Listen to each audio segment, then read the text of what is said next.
BJP வாழ்கவே.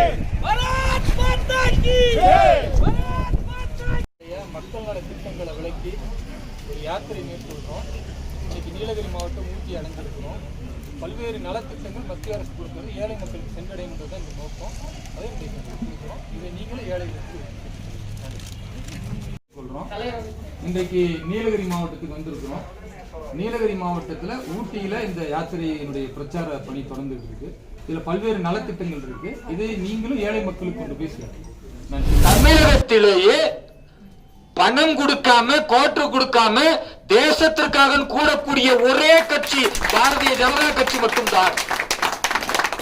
அப்படிப்பட்ட கொள்கையை கொண்ட நாம் நம்மால் மட்டும்தான் இந்த மாற்றத்தை ஏற்படுத்த முடியும்.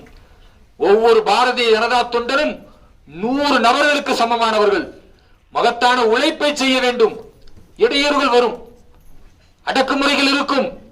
இவை அனைத்தையும் நீங்கள் தடை கற்களாக நினைத்து விடாமல் தடை என்றால் அதை உடை என்று சொல்லி நீங்கள் மிக தெளிவாக பிரதமரை அந்த திட்டங்களை கொண்டு சென்றால் நாட்டின் வளர்ச்சிக்கு தமிழகம் மிகச் சிறப்பான முன்னேற்றம் அடையும். ஒரு சில வாதங்கள் வைப்பார்கள். என்னெல்லாம் வைக்கிறாங்க? நீட் தேர்வை கொண்டு வந்து விட்டார்கள், அதனால தமிழர்களை வஞ்சிக்கிறார்கள். ஒரு நேரம் இருந்துச்சு, இதுக்கு பாரதிய ஜனதா கட்சி சார்பாக நாங்கள் பெரும்பாலான மக்கள் பதிலளித்தார்கள், கட்சிக்காரர்கள். இன்னைக்கு அந்த வேலையே இல்லாம போய்விட்டது. ஏன் தெரியுமா? நீட் தேர்வு முடிந்த பிறகு மாணவர்கள்ட்ட பத்திரிகையாளர்கள் ஊடகங்கள் கேள்வி கேட்கிறார்கள். நீட் தேர்வு எழுதினீர்கள், எப்படி இருந்தது? ரொம்ப எளிமையாக இருந்தது. அது மட்டுமல்ல, நீட் தேர்வை எழுதும் பொழுது எங்களுக்கு ஒரு புத்துணர்ச்சி இருந்தது. நீட் தேர்வை எழுத முடியாது என்று யார் இறந்து விடுகிறார்களோ அவர்கள் கோழைகள் என்று மாணவர்கள் சொல்லுகிறார்கள்.